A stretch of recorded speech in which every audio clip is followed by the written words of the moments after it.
tarde, sou Roberta. Eu fiz uma colinha aqui, porque não esqueci de falar nada. Estou representando o time da Canon.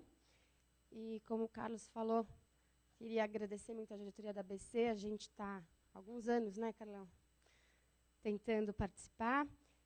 Eles pacientemente esperaram nossa estrutura, nossa operação está pronta para a gente poder vir com o time completo, que é o que a gente faz esse ano. A gente está feliz. Lúcio Codato, Lauro Scorel e Carlos Pacheco. Obrigada, Mayra, Joana, fizeram um evento muito bonito. E os expositores todos, cada ano a Semana ABC está mais legal, mais bonita, parabéns. Nosso time veio completo, a gente está com um espaço bem legal lá atrás. A gente tem o Marcelo, que é o técnico, representando a equipe técnica da Canon no Brasil. Uma das coisas legais de trabalhar na Canon é que eles sempre estruturam a operação técnica, a assistência técnica, antes de começar as outras operações. Um dos motivos pelos quais a gente demorou para, inclusive, ter nossa estrutura. Então, ele gentilmente aceitou trabalhar dentro de um aquário, para vocês verem um pouco o que é a limpeza e verificação das câmeras, que é o cleaning check, como a gente fala, que é um dos nossos serviços na Avenida do Café, que é a nossa própria assistência técnica. A gente tem também, ano passado, inaugurado no Rio de Janeiro, a assistência técnica Jacarepaguá, não? Perto lá do pessoal de Jacarepaguá, estrategicamente. Temos próximo assunto. Convidamos hoje o Brent Ramsey para falar para vocês um pouco sobre a linha de cinema. Outra coisa que a gente admira muito na Canon é que os produtos são feitos sempre com muito feedback, principalmente a linha de cinema. É um projeto da Canon Estados Unidos, que foi vendido para a Canon Japão no final de 2011, começo de 2012, né? You hear me? Nice. Começo de 2012, a gente tem, então, o lançamento oficial da linha de cinema, que inclui monitor 4K de pós-produção, que inclui as lentes de cinema, que até então algumas décadas de tradição da lente de broadcast. Então, em 2012, também se inaugura as lentes de cinema. A gente trouxe algumas amostras. Hoje tem que aproveitar que o Fabrício está aqui o dia inteiro. Ele é responsável dessa linha de cinema, de lente e monitor. O Yuri vai falar daqui a pouco um pouco mais da estrutura do nosso time, para vocês entenderem um pouco melhor, mas faltou falar do feedback. Então, o Brent ele é contratado nesse momento para fazer essa interface. O Brent tem mais de 30 anos de direção de fotografia. A Canon chama o Brent para fazer essa interface. Inclusive, no Brasil, várias visitas técnicas são feitas com clientes-chave, com usuários, e nos pedem sempre relatórios, como que o mercado está. Isso é bem legal, um canal direto com a fábrica. E o Brent veio para reforçar esse canal. E a gente pediu para ele hoje falar para vocês da segunda geração, um pouco da história, né? Tá muito bonita a apresentação, e da segunda geração, que depois de 3 anos a Canon faz a segunda geração da linha de cinema. O que mais? Acho que é isso. Brent, thank you for coming. And that's it. Obrigada, pessoal. Thank you. Thank you, Roberta. Faltou alguma coisa? Não sei, né? Thank you, and I want to thank Canon do Brasil and Yuri, Fabrizio, Roberta for inviting me here today. This is my first time in Brazil. Yeah, it's very beautiful. I was supposed to come here in 1995. Just a little backstory on me, and I'll talk a lot about me, but I'll get off of it in a second. In 1995, I was in Bangkok, Thailand. I was the B unit director of photography for a production that went way over budget, and we were supposed to come to Sao Paulo and finish the production, and they took my plane tickets and went, okay, and they were worth money then. Your ticket was actually, wasn't an e-ticket, it was a real money thing, and they went, okay, you're going home, we're going to pay the crew with your plane tickets, and they cashed the tickets for $3,000 and paid off the Bangkok guys, and I went home, and that was the end of the job. But so now I'm here 25 years later, so I made it. I'm happy to be here. Thank you for having me. All right, so let's get into this. I want to bring you guys up to the first 3 years of Cinema EOS. And I have been with Canon since this very beginning. I was the first video guy they ever hired. I was a working DP. I'm still a member of the union of the International Cinematographers Guild. I pay my dues just like all the other guys, but I don't get any jobs. Now I'm working for Canon. I can't even get off to go do jobs. I can still get calls, and it hurts because there were months and months where I never even got a phone call during the Great Recession in the United States in 2009, 10, 11, and now I get calls all the time like, oh, I got a job. But it's a good job. It's a, you know, I now have 14 cameras, and they're all in my shelves behind my desk, and I just get, every day I just take another one and I write something about it, or I think of things to do with them. So I'm very excited to share this about the Canon cameras. I think everyone here probably has an interest in Canon cameras, or you've shot with the Canon cameras, and so it will be very interesting, hopefully, for both of us to kind of talk about them. All right. Let's go back. More about Brent Ramsey. This is the history of Brent Ramsey. You guys, there's a lesson here. Okay, this is Brent Ramsey, my first job in film, all right, 1973. See, I got a carpenter belt. I built this set. I was the designer. I went to college to be a costume designer. I had a scholarship. I never paid for any college. I got to go to school for 4 years free. I graduated from the University of Texas. This is me in Austin, Texas. I built sets for the government. The United States government funded films. And when I got out of college, the guy said, hey, we have 2 jobs for you. One is a costume designer, and the job pays $100 a week. I went, what else you got, right? And he goes, well, we got this job in the set department on this public film, and it pays $500 a month. And so I did my math. I'd been to college and realized that television paid more, right?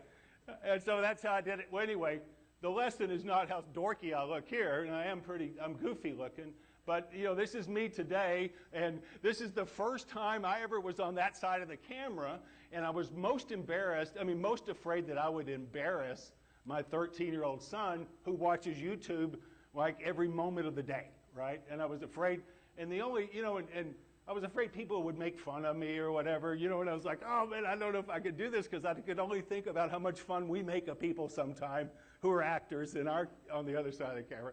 So this is it, and I've got to, this is what happens when you become an old DP. You have to have, you go and you do other things, but you have to have an exit strategy.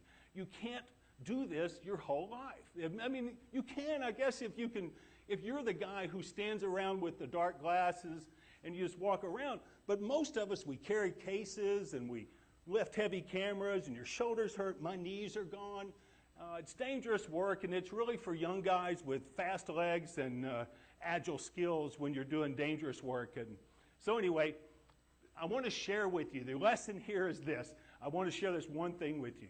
The first master class in director of photography classes I ever took was a guy about my age now, and he was kind of going through the end of his career, and he said, if you don't remember anything else today, remember this. It won't always be good times, and it won't always be bad times. You'll make a lot of money, and then you'll just sit around. So here's what I'm going to say. 3 words. If you don't remember anything else today, remember this: save, save, save. Salvar, salvar, salvar. Okay? All these cameras will be gone in 2 years. Hopefully you'll have money and you can survive and we'll be good. So salvar, salvar, salvar. All right. Brent Ramsey, enough about me. Let's move on. All right.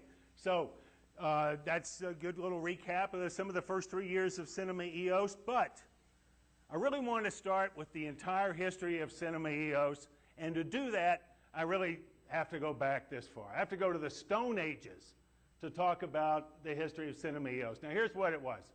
So, the Stone Age lasted about 3.5 million years, right? It was forever. And it ended at about 8,000, 6,000 BC. You know, and I wasn't there. I don't know if that's really the case, but I read it, and they said, yeah, this is when it kind of ended, and I guess they know. And I don't know if we ever fought dinosaurs, but I like this picture best, right? I'm pretty sure this is before the Stone Age. However, this is how far I need to go back to talk about the Cinema EOS line. Then this happened. There was nothing else happened in between there that I can even remember. It's just boring, so that's kind of it. You know, I'm sure something happened. I just don't know. I mean, I tried to find out. It's just that I got to anyway. The 5D Mark II, right? Stone Age, and then here we are today. So I bought this camera, and I shot a feature film 3 months after I bought it, right? With this camera, I was like, wow, this is the best thing ever, right?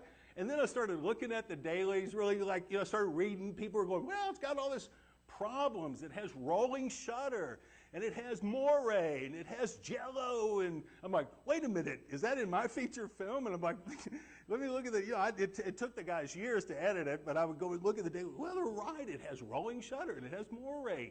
And the questions started coming up like, Canon was not ready for this. And they were going, where's time code? And where's gen lock? And where's peaking? And why is this shutter rolling so much? And why can't you fix some of these issues with it? Well, that wasn't even the case. Canon never expected this camera to take off like this. No one was ready for this. And the real question should have been, why does it even shoot video?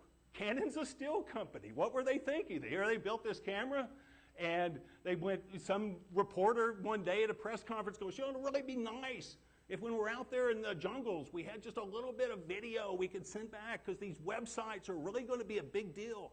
And we need to have journalists, we want to be real good journalists. So Canon added that in.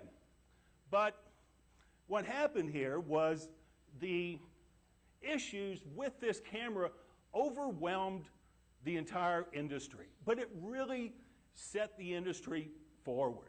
Prior to this, we were shooting with Vericams and Sony FS700s, and Kodak was looking at that going, hey, if that's all they got, we're great, right?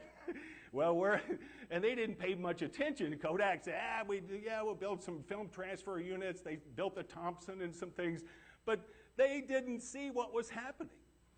There's only about 2 films at the Oscars last year that were shot on film, and it's just like Quentin Tarantino and some other hardline guys that are hanging on to it, but everyone else has accepted digital, and I hope everyone else has in this room, and that you're applying some skills to it every day and learning more about it like Canon did. So here's what happened.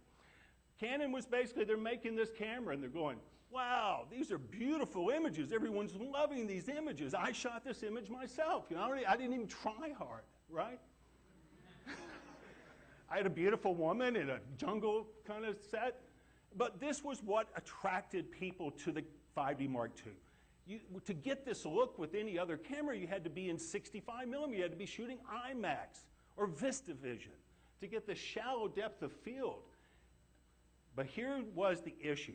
There's no dynamic range here. This is all processed in camera.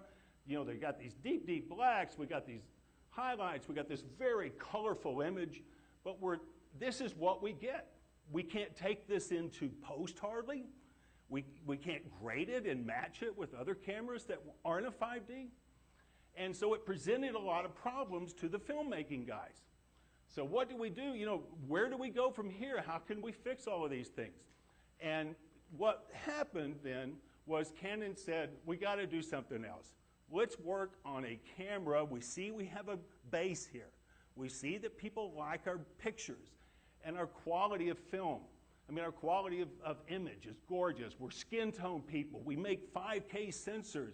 We should be able to fix these problems and join this revolution lead this revolution, because they really were the leaders at that point.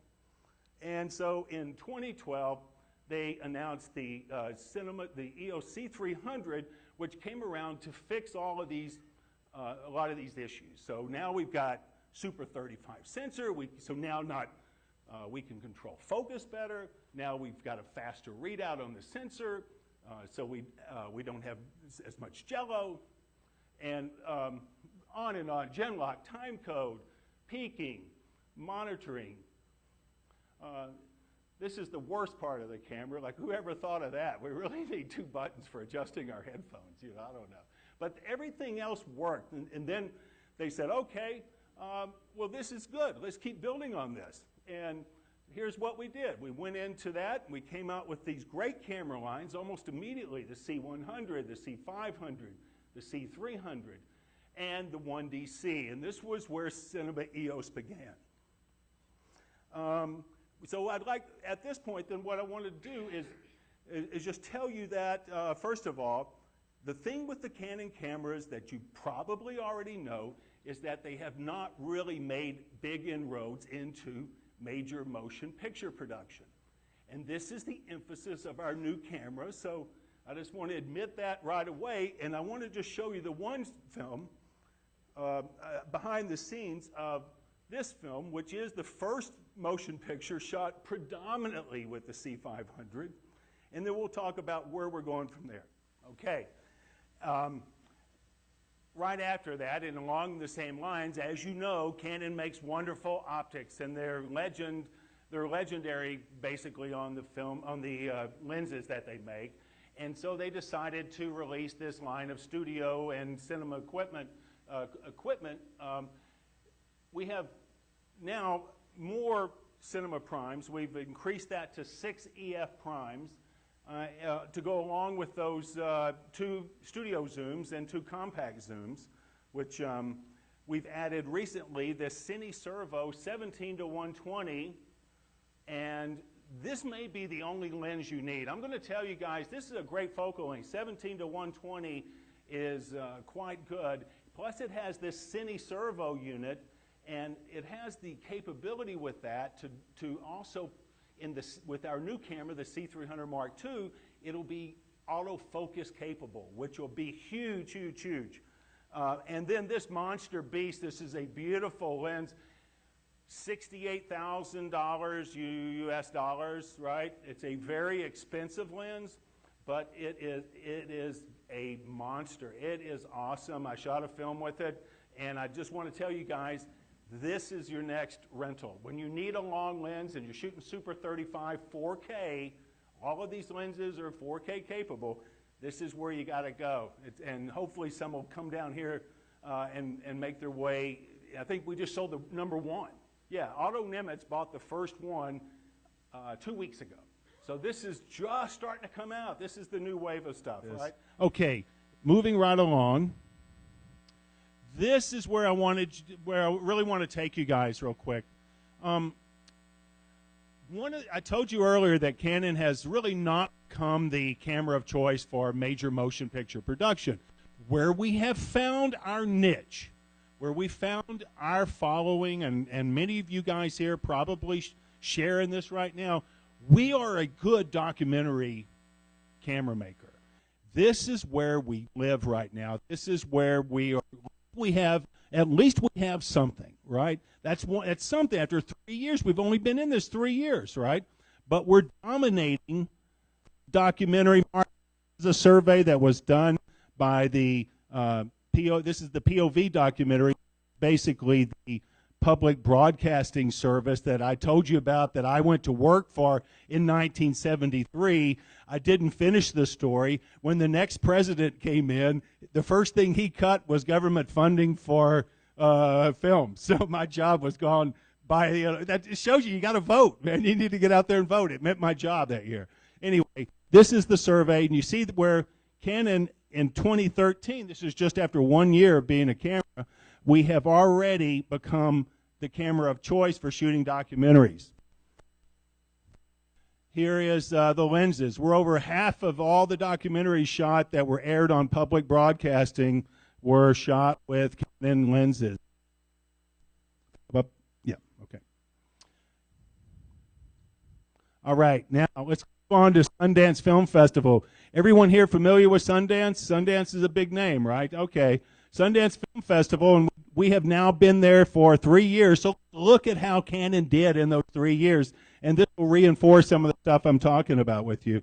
So here we are. I'm going to start with 2014. I'll back up 1 year to kind of show you we didn't have much going. But so this is just the numbers. These are, you know, there's 198 selections out of 12,000 films. It's a very hard festival to get into. Has to be very high quality work. Here we are in 2013. Look how many films were shot with Cinema EOS cameras. You know, we're just showing up, man. We were just invited to the party that year. But look at 2014. Canon has already now become, look at the DSLR market, went from 11 to 11, but now the Cinema EOS market is creeping in there. Look, we're moving up on the scale. We became the #2 guy, and that was at the expense of Reds and our good friends at Sony. We have started eating into that Sundance film market quite. Now let's move, this is the 2015 overview. And now, just to show you, you don't have to read all this. Remember, there won't be any test on this later. But here's what we got. Look at all of the C300s coming in, some C500 work. But now you're starting to see Cinema EOS board. A better microphone coming. Do you want to? Yay! All right, all right. Can you hear the director yelling in the background? Fix his mic. Fix his mic. Okay, I'm back. All right. All right. So anyway, here we are. And anyway, this is not anything that's really important. This is a little bigger picture. So there we were, 2014. Look at what we've done by 2015, and you know these were pretty fresh stats here. So, Arri, of course, is a huge player in the entire world, and I know that you know the Germans will always make good cameras. That's what they do. They're good at it. They make good cameras. They make good lenses. I'm not going to at all say they don't. I own 2 of their cameras. They are in a bucket in the closet now. They're film cameras, and why didn't I sell them? Why didn't I see this coming better? I've got 2 cameras, and I can't even think. I'm hoping that one day, here's what I'm doing. I'm saving my 16 and 35 millimeter film cameras for my little boy, thinking that one day it may be the cool thing to shoot 16 again or 35, and everyone that doesn't shoot it will be like no one. They'll be on the outside looking into this room, right? So I'm saving those cameras now because they're worth nothing. And my lenses all got stolen, so I'm back to 1. All right, so here we go. And this just shows you between 2014 and 2015, these are the film shot on Canon. These are the narrative film shot on Canon and the documentary film shot on Canon. Look at how we've increased our scale at the film festivals. And we're seeing this everywhere because independent filmmakers have started understanding that these Canon cameras are very efficient movers. In fact, I heard people at NAB tell me that they enjoy, now the unions don't like to hear this, but they enjoy using the cameras because they keep the crew smaller, and the crews, that means they can move quicker. They can get these productions done in 17 days instead of 35 days. And this is, you know, huge for the independent filmmaker. All right, so what's new to Cinema EOS? And first of all, to wrap this up, I want to wrap it up. I'm going to stand up just to wrap up what we just saw. That was 3 years of Cinema EOS. We've done pretty damn good. And if you guys like the Canon cameras, and you must be because you're here, you at least have an interest in them, or maybe you like to get online and bash them and make fun of them, but you're here anyway. Now I've got you. Here's the deal. I'm going to emphasize with all of you is buy a camera. You got to get in the game, right? You saw me, I was a set designer, art director, production director. I said, what can I do to get further up? I want to go a little further up. Well, I bought a camera, and then I learned how to shoot it. And those are the kind of things you have to do. Now, we have that full line of cameras that you just saw, and those C100s are excellent cameras. You can buy them for about $3,000, $4,000 US right now. The C300 just dropped to $6,900. So get these before they're gone. Those are still great cameras. Remember, 95% of everything we're shooting right now is still HD. Not that we don't have a 4K, a 4K, right? We have those cameras, but still 95% of everything being shot is HD. So we still have some great cameras right now. You need to get them before they go away. So let's look at the new cameras. Here we go. This is the bad boy. Let me tell you something. This is a real beast, boys. This is the C100 Mark II, and you cannot beat this from what we're doing in the one-man run and gun department, right? And this little XC10, I don't know. It's going to find its own market. You guys will have to tell me. They put some pretty amazing tools in there for the right person, for the right group of people to shoot video. And we're going to find out who those guys are. I have some suggestions as to who they might be, and I'll show you a film that we shot with it that I think will prove that out. So here, let's talk about the ergonomics and the body styles real quick. Let's just compare these three cameras before I go into more details about them. Here's the C100 Mark II. I think we know that basically the best thing about this camera is when it comes in the box, you charge the battery, you put one of your lenses on it, you walk out the door, you make motion pictures, right? This is the beauty of this camera. It's got onboard monitoring, and now that monitor moves around better. We got a new button layout. It's a much better button layout. And we have a more robust handle unit. So those are the parts of that camera. Let's look at the EOS C300 Mark II. It was my, not only did I get to make that video and be the first guy to kind of talk about it, I was also the first guy to introduce it at NAB. We had big crowds. People really are interested in this camera, and the pre-orders on the camera are through the roof. It has the same form factor that we love, you know, the Cinema EOS form factor. We're crazy about it. We've got these, you know, the monitor, now you can detach the cables, and now we put this really nice handle unit on it. The camera body is better. We have mounting options for it. And it has an audio unit that's separate if you want it to be. Here's the XC10. It's a very small camera, but it does quite a bit. It has a really compact body, which you can hold in one hand and kind of use it in all different ways you hadn't really thought about yet. It has onboard monitoring. It has this little loop attachment on it that will shield it in the daytime, kind of like the Z Finder Pro for the DSLRs. It has this amazing touchscreen control and a very bright touchscreen control. It has this integrated aspherical lens. That means fixed lens. You can't change lenses. But what they did was they went to this UHD glass, and they made it with a this ultra high density glass. And this actually also gives you image stabilization. So it's a very nice tool. And it provides a lot of kind of spontaneous and quick shooting styles. All right, so we got these focusing tools. Everyone now must know about dual pixel autofocus. I basically rolled this out at last year's NAB. We've had 1 year of development on autofocus. And the word autofocus is not a great word in our industry, right? Because it could mean jobs. So, but I'm going to interchange it a lot with focus assist, which seems to be something that the crews can at least live with. Okay, yeah, if you just assist me a little bit with the focus, don't just take over my focus. However, focus, this autofocus, this dual pixel CMOS autofocus, this is bad business, man. This'll save your life, and this'll get you through the day.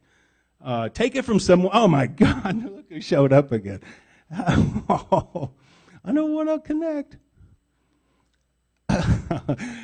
Oh, I may have to, this is going to be a big one. All right, so let's move on. I'll try to skip through it before it gets me again. All right, so we got dual pixel autofocus, and we have face detection, and we have, in the C300 Mark II, look what happened. We added it, we made it now 80% of the screen, and you can move the box around, so you're no longer limited to center crop these people and keep them kind of, to keep that box on them. You can put the box wherever you want it. And we have this new thing in all of these cameras now. All of them have this face detection. Face detection, and that old video stuff. Oh my God, it's so good. You know, it's like, yeah, make fun of it till you need it, right? Especially like a guy who's doing a news report. You can just put the camera out, turn the screen towards yourself, and just walk up and go really close to the lens, and it'll stay with you. And you know, no one has to be behind the camera. So a lot of you people that do one-man band stuff, this face detection is big business.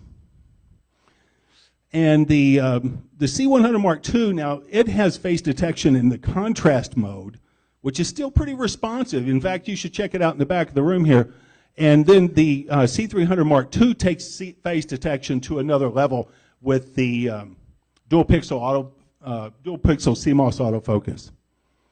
The C100 Mark II works with only STM lenses, while the C300 Mark II uses everything, all the lenses, even some of the cinema primes. Whoops, there we go. And the XC10 has contrast autofocus, but it's very good. Canon knows how to do autofocus. They've been doing contrast autofocus for years with those DSLRs, so they've actually turned that up a notch. This is a kind of an overall sampling of the deliverables for these cameras, and I use the word deliverable. It's the output, it's the file, it's the resolution, it's the color sampling, it's the bit depth. And let's just look at the C100 Mark II. We added MP4, and these guys, both of these, this MP4 and AVC HD, people ask me all the time, well, which one's better? Well, they're using the very same compression method, right? It's H.264. It's the MPEG-4 H.264 is in AVC HD as well. So there's no difference. The deal is that we've kind of moved forward. An MP4 is a simpler file. You can drag it around, drop it. It's pretty easy to work with, right? Here is the just bits and bytes, man. These are just specs. I'm just going to kind of skip through a couple of these so that we can just see what, in fact, the C300 Mark II, and let's move on to the XC10. Here's the full range of deliverables from the EOS C300 Mark II, which I think is very fascinating, and I'm going to stop for 1 second. I want to point out to you guys, this thing with Quattro K, this is not the biggest item on the board. It is a lot, but it's laid out here, and we keep talking about it all the time. This is the biggest item on the board. This RGB 444 12-bit. Now, Aeroflex has been doing this for years with their sensor, the 2.8K, scaling up for major motion pictures. We recently did our test with RGB 444 12-bit and upscaled that to UHD, and I think the images were better. You can't tell the resolution of 4K on a 4K television unless you're 8 feet away from it. It's beautiful 8 feet away, but as soon as you get back here and you're watching the 4K television set, you're watching HD. I mean, it's really, to me, you guys can argue with me or you can show me otherwise, but that's my experience with it. You need to be very close to really get the realization of 4K deliverables on television. We're really talking about what do we scale up to for motion picture work. All right, so here's the XC10. The XC10 actually, is 422. It's a very good color space, and it's 8-bit. And it uses our new codec, which I'll get into more. All right. Now, I have to open another presentation. It's not, hopefully it won't take me but a sec. I have it laying here.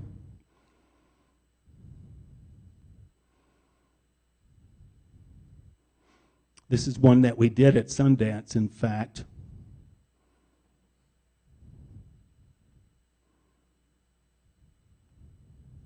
And here it is. Oh, the guess who showed up again?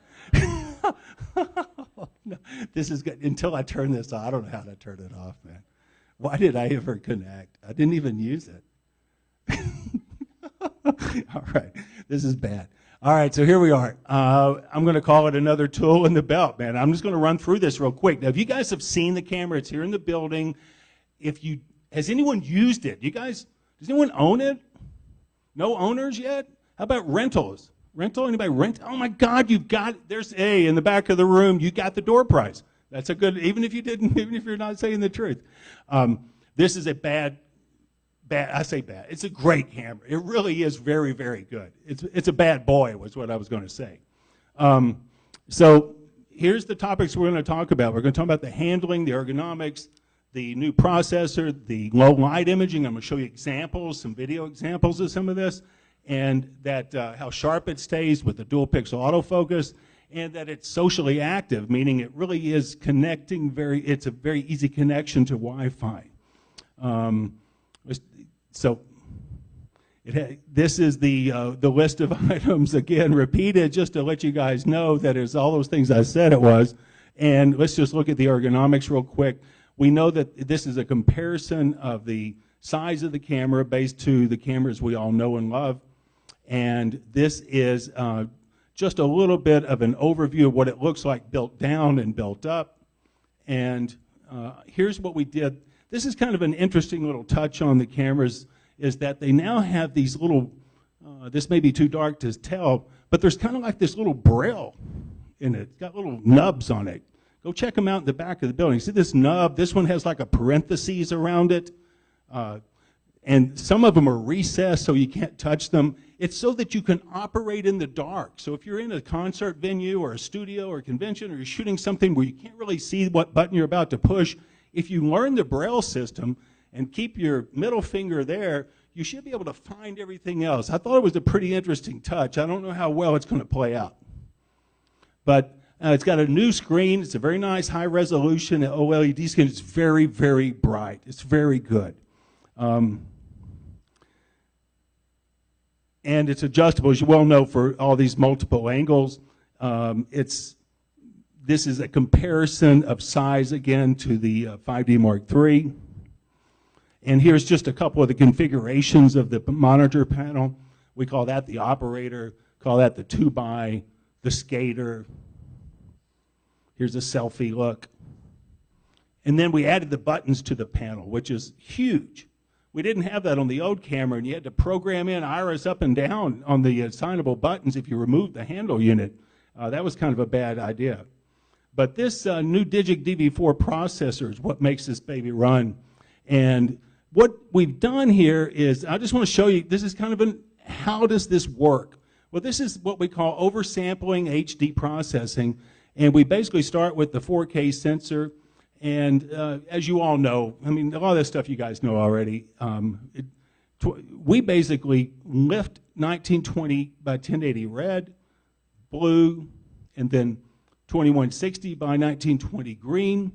And now we debayer that up to, we up-res that to 4K. This is how our cameras work. Our new cameras, all the HD processing is using oversampling HD processing. And then it's shrink. It's made smaller without adding anything, without manipulating the image. It's resized in camera to HD. And why do we do that? Well, here's why. Here's the results of what happens. See the Chroma More? This is the C100 Mark II. It reduces jaggies as well. Those little crazy lines around. Do you guys know the word jaggies? Is this? I never had heard it before until like a year ago. Now it's a big word for us. It removes jaggies. Here's an example of jaggies in a building. You know, just on a. This is the kind of stuff we've gotten rid of with this oversampling HD processing and this Chroma More noise. You can see in the little kitty's belly. All right, so here's some low light. Let's look at this low light imaging. How do I shoot low light? Well, it's an incredibly sensitive system with 102,400 max, and it's with less noise too, by the way.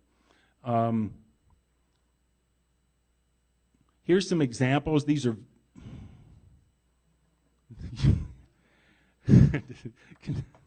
Does anybody know how to stop this? Oh, God. I've lost my header up here because I'm in this display mode, so I can't turn it off or forget the network. I don't want to, but we'll have to work on this. I'm so sorry.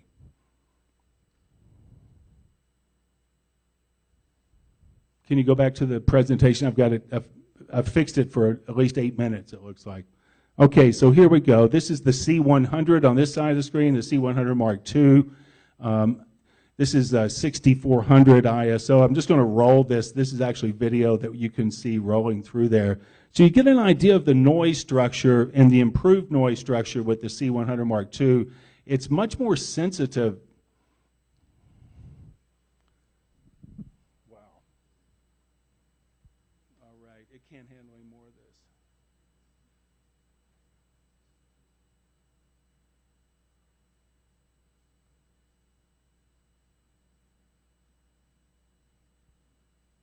See if it'll come back. See if it comes back where I was. No.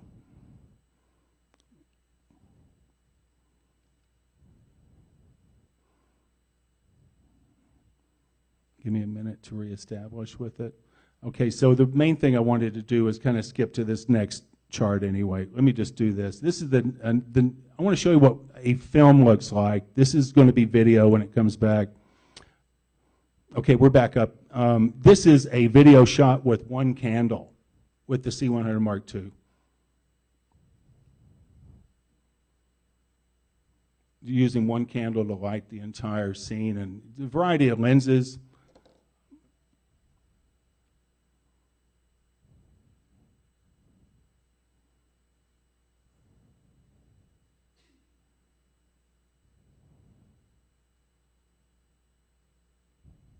The ISO is 20,000.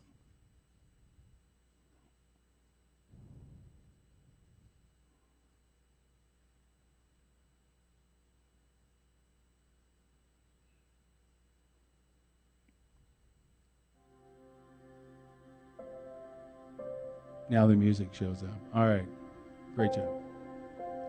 I can hear that director yelling back there, "Where's my music?"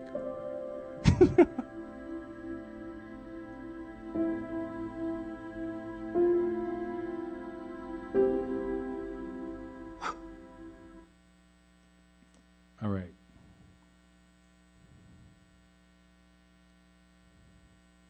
Okay, so just a quick briefing on dual pixel CMOS autofocus. You know, this is kind of an afterthought in the world of our engineers, but they originally designed this sensor with these two split diodes in order to quicken the refresh rate of the sensor.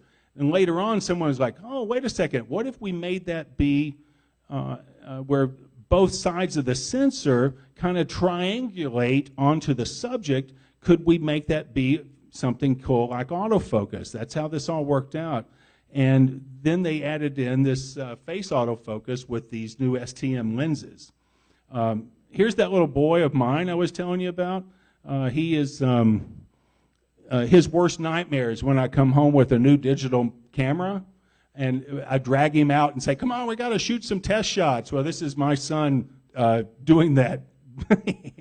I don't give it. Anyway, here I am with a 51.2. I'm driving down my driveway, and I'm just going to hold autofocus on him there, and that's just incredible. That is wide open on a 51.2.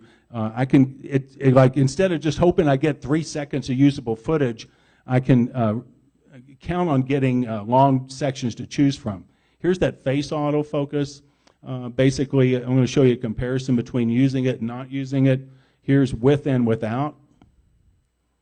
It's very nice. And then, you know, when else would you use it? Well, you might use it for something like this product shot here, just to show you kind of a, I use it for slider moves. I think it's one of the best moves for it, is using it for sliders in and out.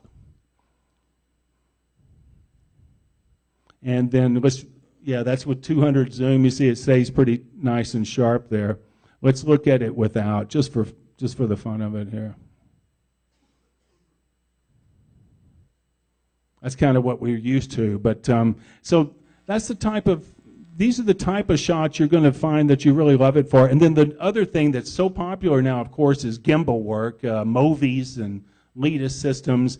And all you have to do is just kind of keep the box on the woman.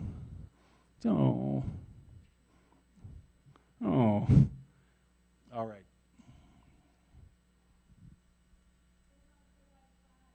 Yeah.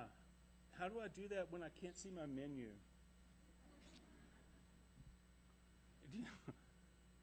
Yeah, I would love to do it. I'm just in a display mode, and I can't get over to the turn off the Wi-Fi section right now. Let's see if I can undock it. Oh, here we go.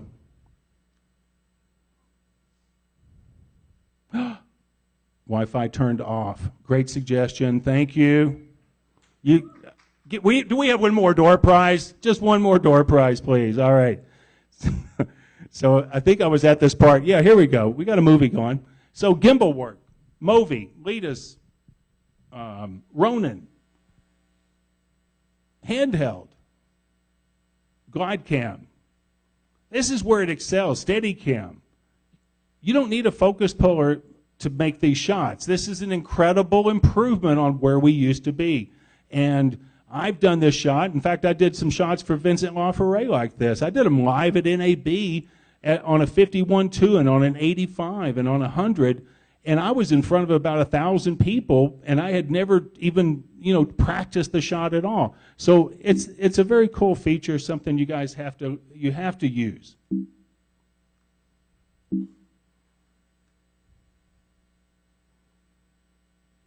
Now what's wrong?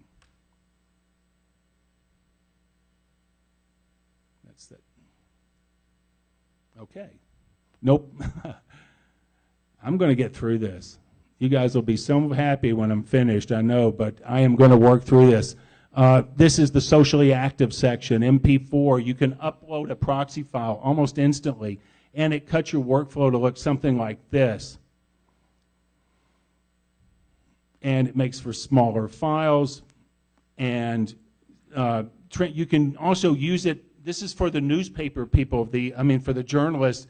You can upload your information you shot on location to a secure FTP transfer site, which makes it really very, very useful for news. In fact, CBS, one of the biggest broadcasting companies in the United States, just bought 30 of these cameras to intersperse with their spot news coverage guys. So let's just recap it and get out of this camera. Recap it, ergonomics, image processing, low light options, dual pixel CMOS, and its networking capabilities. I'm going to show you a film now. This is a really nice film. This is one of those films that I funded. I pitched the idea. The director developed it. I wanted to show our brand new camera and how 60 frames a second, all this slow motion works, right? I said, let's show people. This is all shot MP4 at 24 megabits per second. This is it's a wedding film.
Love that film. But there's a very good bit behind the scenes film making of on that as well. One of the techniques that Joe does in that video that I think that all of you should want to aspire to kind of copy is he does this thing called lens whacking. And he basically just puts the lens up to the camera without mounting it. And he just does it like this. And that's how he gets those kind of tilt-shift looks out of it. You just fix your focus where it needs to be and then never mount it to the camera. And that's how you get those really cool looks. And then all the slow motion is shot at a shutter speed of 1/120th a second, not 48 or 60. So that's all good information. You can take some of that with you. I want to get back into, I want to just show you guys this C300 Mark II, and let's just talk about it a little bit. I can't beat it up too much, but because I'm kind of getting low on time, but I'm going to attempt here just to show you a couple of great films from it.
And there.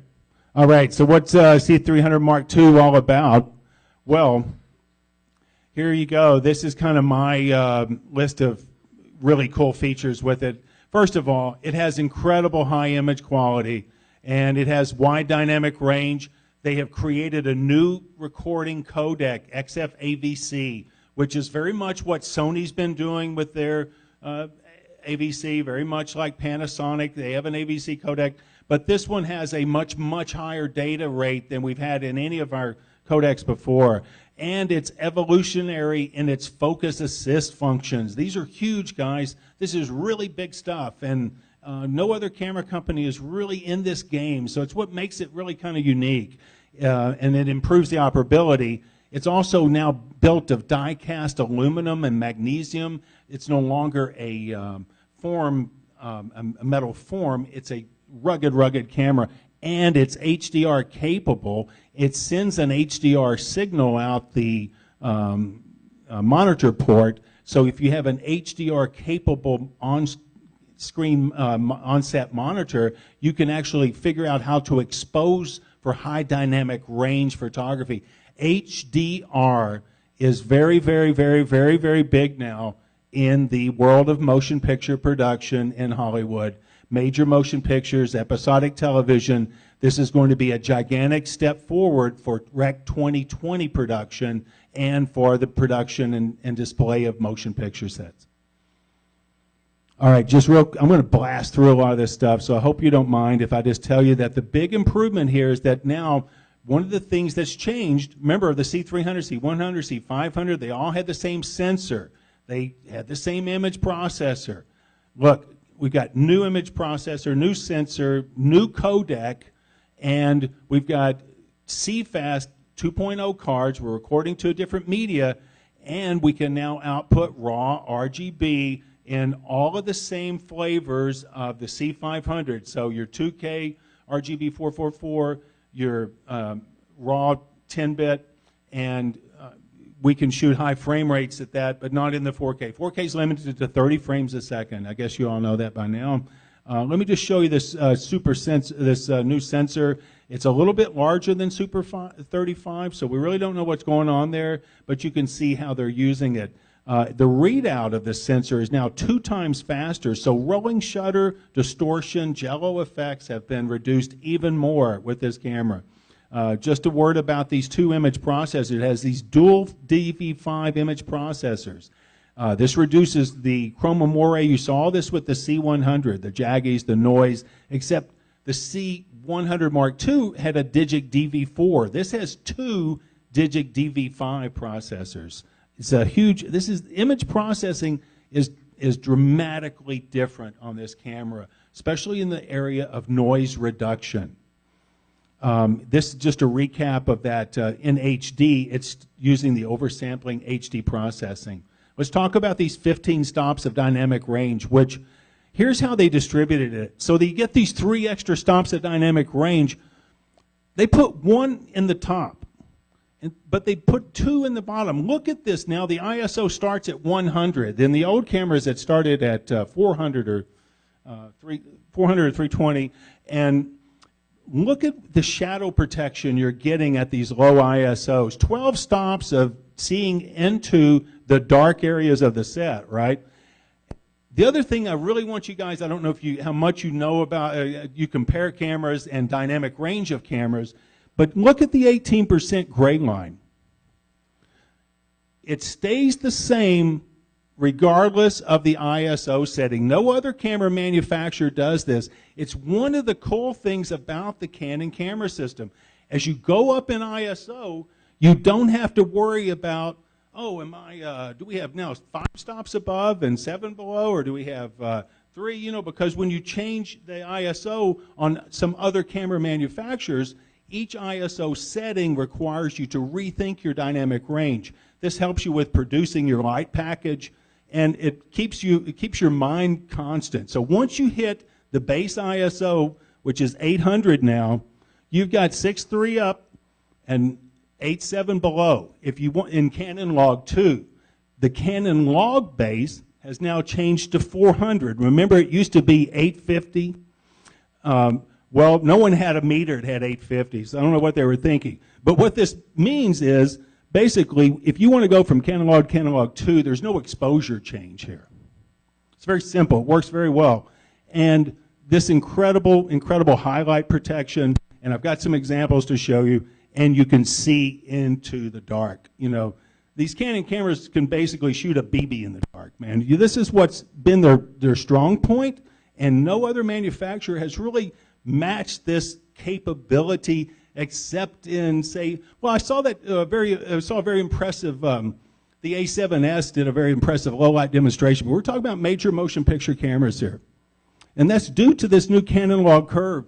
And the beauty of this curve is that now it's been redesigned for 10 and 12-bit production. The original Canon log curve was an 8-bit curve, and it followed Rec 709. And I can't really get too much into what all the details of that. Just know that it's a new 10, 12-bit curve, and that's where the basic improvements have come from. Now, here's some quick and dirty tests I did in my neighborhood. This is what I do sometimes when my son won't come out and let me shoot him. This is the C300. This is Canon Log 1, ungraded. That's the old C300. This is in my neighborhood, little park nearby. And now here's the C300 Mark II. could you even tell there was like a brown bank over there? You know, this is, and look, this is full sun, this is shade, this is dark, dark shade. Here's the sky. It's holding it all, even the spectrals on the water. One more quick one. This is C300 Mark II. This is only the C300 Mark II, and this is Canon log versus Canon log 2. Now, Canon log benefited from this dynamic range as well, but the curve is the same, so the shadows are going to be a lot deeper, right? It's still got massive 15-stop highlight protection, and you can see, now here we go with, this is the Canon log 2, and now we can do anything we want. We can grade it any way we want. We can make it look like a cloudy London day. All right, let me just go through it. Some real quick things here. These are miscellaneous factors. I just got to kind of work some of this in. Here's the color spaces. Of course, the camera's got 709. It's ready for BT 2020.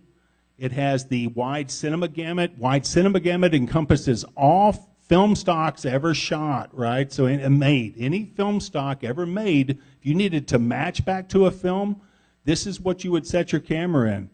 And DCI-P3, this is of course, the standard for motion picture production. And just I wanted to show you this really boring chart real quick. These are the presets up here. Now in here you'll see this color matrix setting. And the color matrix basically has these settings. And what these are set for, this production camera will match an Area Alexa. This is the Cinema EOS Original for matching. This video setting here will match the Sony F55. This will match the DSLRs. This is, of course, neutral and off. But that's the engineering that they've thought of with the color details. And like I've already told you, this is they're building a new focus assist unit that you'll be able to adjust this focus assist on the fly with Wi-Fi as the shot is going on. And one of the beauties of this as well is that we now have these multi-layers of focus assist. So if someone walks in front of your autofocus, you don't want the camera all of a sudden grabbing them. Well, you can adjust that setting. And if you want it to be more responsive or less responsive, you want a fast focus pull or a slow focus roll, you can make these settings in camera now. And you can also adjust the size of the focus area. They're working on this real-time Wi-Fi system that there's, basically you're going to be able to like change the focus while you're flying around, which is, that's crazy cool, right? Then this is the focus guide, what we call the dual pixel focus guide. Now this works for manual focusing lenses, right? The EF studio focus lenses. Actually, you can set it for any of the lenses. You can use this. If you don't want to use autofocus, you're like, I don't use autofocus. Get that out of here. You're going to want to do this if you're shooting 4K. This is how you get your confidence check. It has a pre-focus, in-focus, and a post-focus animation that plays while you're going through focus. You definitely want to use this. If you don't want to use autofocus at all, this is where you're going to want to live. Here's another cool thing they did was they changed the white balance on the camera. They made it go higher in the blues now, so you can, for the underwater guys, man, so now you can get these cool warm-looking shots in underwater. This is where the C300 used to be. Just a cool little thing. And then what about this? I know none of you guys probably ever complained about having all these graphics over your image. You can still do this if that's what you're happy with, but now we've got these perimeter displays, which are very, very cool. And I already told you about this new codec, which is, we have two types in the camera, interframe and long GOP, or long group of pictures. So this, I'm just going to point out what the interesting part of this is. So here's your basic XF AVC intra. Look at the incredible data rates we're getting here. 410 megabits at 4K 30p, and it also these are also almost, when you start shooting in 2K, you're basically shooting non-compressed. Here's the long GOP. This is essentially, check this out, this is essentially a C300. And then there's the proxy file, which is the SD card. It loads in the front of the camera now. Look at this right here. What this means, this is basically a C100, right? So you're getting, you can cover all of those codecs that were in the other two cameras with this camera, and you get the 4K intra, and you get the 4K raw output. So this is just kind of an overview of all that, just to give you guys a quick reference, and I'll be glad to talk with any of you after the show about it. Here's a look at the slow motion rates. We can do up to 120 frames a second in 2K crop mode. And just to show you, the input outputs, here they are. Look, this is the, it's very robust, and of course the 4K RAW is a huge, huge deal. It's got 2 spigots for monitoring and for 4K RAW recording. Just one more new product to talk about here is the new monitor. If you're going to be shooting 4K, you need an on-set reference monitor. This is a new 24-inch monitor that actually displays the HDR signal I was talking about earlier. This is a very, very nice monitor. Live raw debayering. You don't need a debayer box or anything. One more thing, or a couple more things about this. I just want to show you guys just real quickly how the dual pixel autofocus is working in the camera. Basically, you can now move the box around live while you're shooting with the joystick, and when the box goes yellow like that, that's called manual focus assist, and basically it's not searching for a new focus mark, it's allowing you to find a new focus mark or to establish it by putting the character back in the box again. It's a very cool new feature.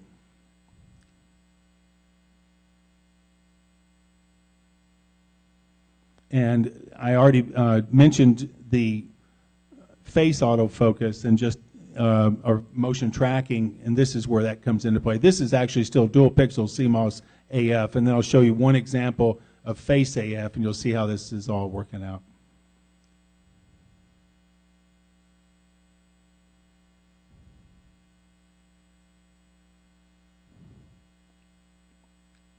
It measures the distance to the subject using phase difference, right? And it compares it with contrast AF. This is the huge improvement on the C300 Mark II, is the addition of dual pixel CMOS autofocus to assist face AF. And this is something you're going to want to use when you have multiple subjects in the shot, or even one subject. You just want to like go, let that person walk towards you, let the camera do the work. You can switch the box from one person to another with the joystick, so it's not hard at all. This is an example of the focus guide. This shows you how that works. This is the, basically puts the green box on the person and gives you that animation that shows you basically where your focus is. And when you nail it, it goes green like that. It's all good. So I have to basically kind of wrap it up, but I have one more thing to do for you, and it's just I want to show you this film that we made for this camera. I was telling you this camera needs to find a market. This is a short film. We really think that this camera is going to fit in well to YouTube content creators. And what I'm going to ask the house to do is put your house slide back up. And so I can skip forward to the movie. Just if you would kill my feed for a second. I'll kill it. Never mind. There you go. That's me. If you guys are on Twitter, we use Twitter quite a bit in the United States for contacting our industry peers. And I'm also on Instagram having fun. I have one more. I'd like to turn this over now to Canon do Brazil. I want them to tell you guys about some exciting information that they've got. As soon as I find the program. There it is back there. Okay. Who wants to? Yuri's going to come forward, and let me just set this up for him. It's a very short little presentation. Yuri? Thank you, everyone.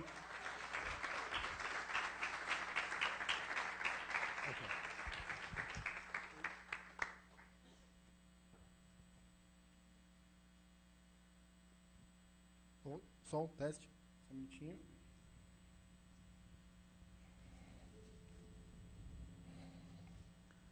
Boa tarde a todos. Desculpa a microfonia aí. Obrigado, Brent, por estar aqui hoje. Pessoal que está com a gente até agora. Vou falar rapidinho para vocês sobre os canais de revenda dos equipamentos da Canon, da linha profissional de cinema e vídeo. Basicamente, os canais cuidam de cinema EOS, também a linha de vídeo profissional, XFs e XAs, né, isso é bem interessante. Tipo de trabalho, demandar uma câmera mais rápida, de repente XA e XF é uma boa opção também. E as lentes de cinema 4K também estão disponíveis aqui no Brasil.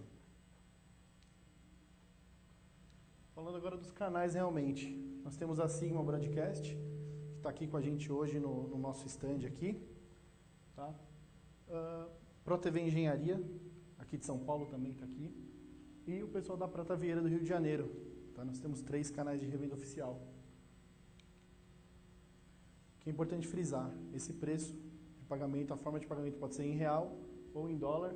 Tá? O produto é entregue no Brasil ou nos Estados Unidos pela própria revenda.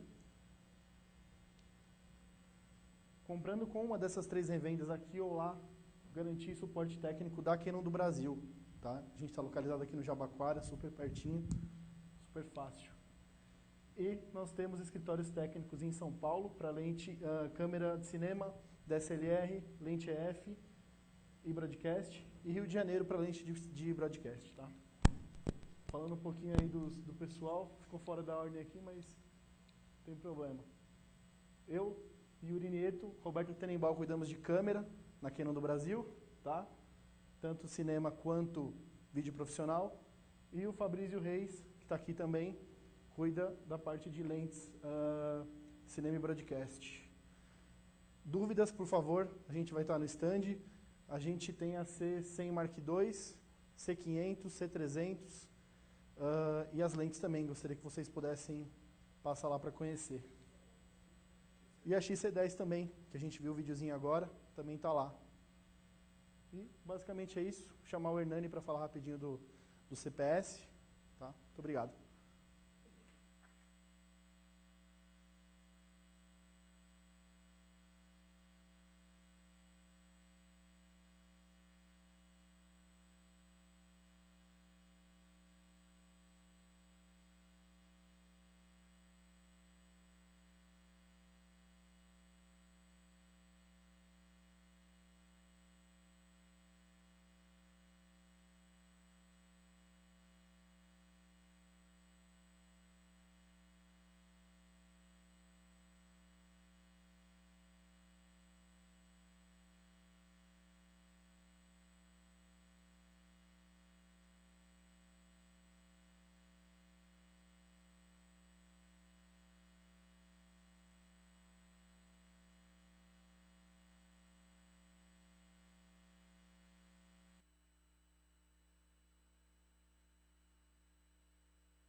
Alô, boa tarde a todos. Meu nome é Hernani Rocha, trabalho na Canon do Brasil, correspondendo à parte do CPS.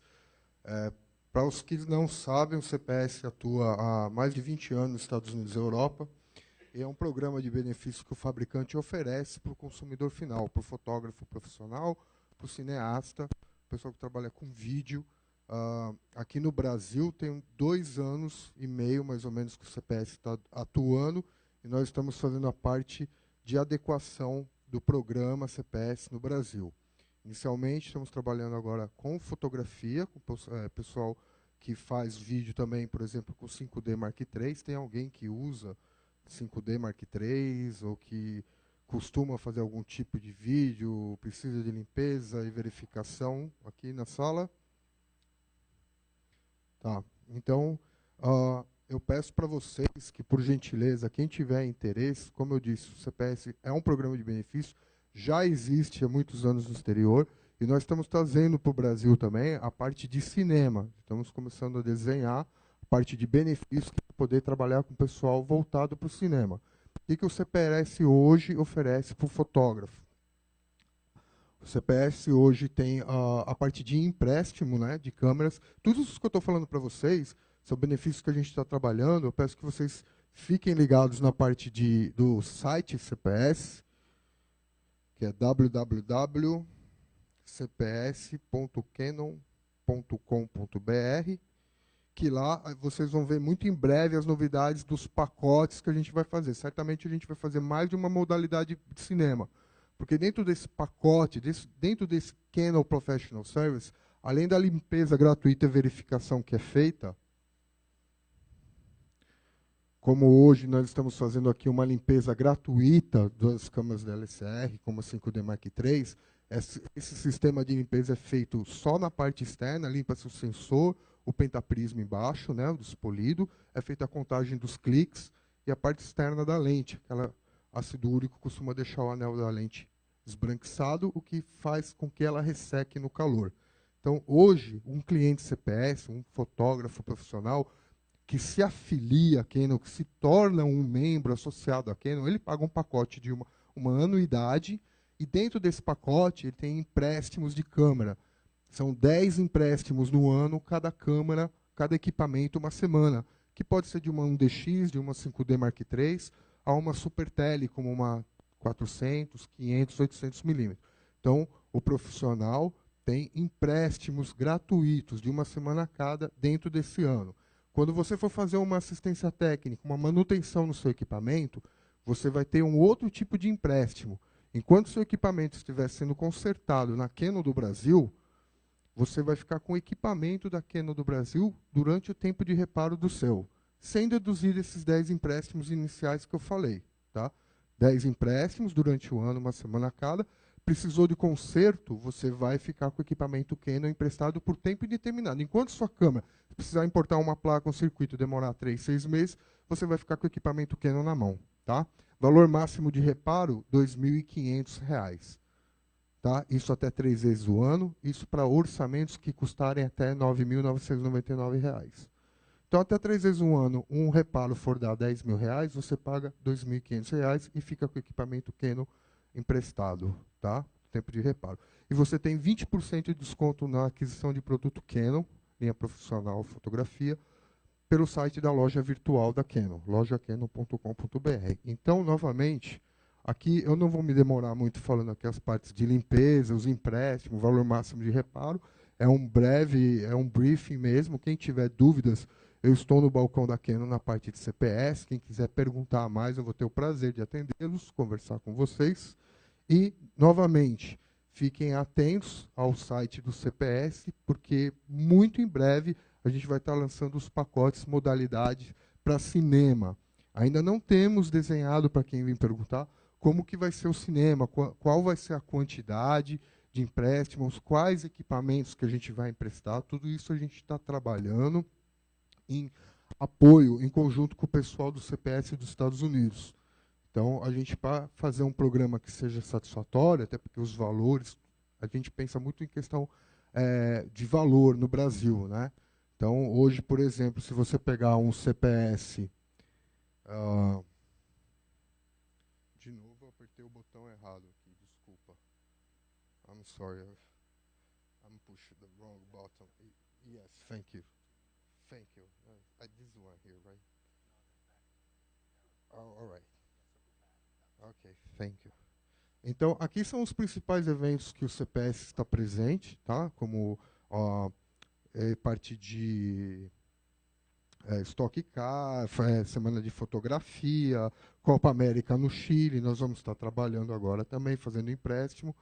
E aqui estão a parte de anuidade, tá? Como que funcionam os pacotes, né? Eu tenho o Rubi, o Safira e o Diamante. Então, só para vocês entenderem, tudo que eu estou falando sobre CPS é o Diamante. Essa anuidade de R$ 1.800 pode ser feita em até 3 vezes. Você comprova o seu link profissional, suas publicações que você vive de filmagem, de fotografia, e a partir de então você cadastra os seus equipamentos, número de série no nosso sistema, você se torna um membro CPS. A partir de então você tem direito aos empréstimos, aos benefícios que eu falei como reparo, tá? Então, só para vocês terem uma visualização, a parte de cinema vai funcionar mais ou menos dessa forma. Vão haver campos, modalidades, cada grupo de benefício, cada pacote vai ter o seu grupo de benefício. E aí a gente está trabalhando isso, não sou só eu, tem o André Iassu, o Marco Guimarães, junto com a equipe que também é a Roberta, o Yuri, o Fabrício, que está nos ajudando, que eles são especializados na parte de cinema, para a gente fazer um pacote bem legal, com um benefício bem significativo para quem precisa disso, né? Na fotografia, agora no Brasil, a gente está tendo muito êxito, está tendo um feedback muito positivo, porque ninguém melhor que o fabricante para poder oferecer um pacote de benefício desse, tá? Só de 1DX nós temos mais de 64 1DX na prateleira, tem um estoque bem grande, Super Tele, 5D Mark III, tá? E finalizando, mais uma vez, tá? Tem o telefone aqui, quem quiser entrar em contato comigo, vou ter o prazer de atendê-los, tirar dúvidas. E o site, como eu falei, cpscanon.com.br, ali tem todos os eventos que a gente está participando, o workshop da 5DS, 5DSR, quem tiver interesse agora no final de maio vai ter workshop.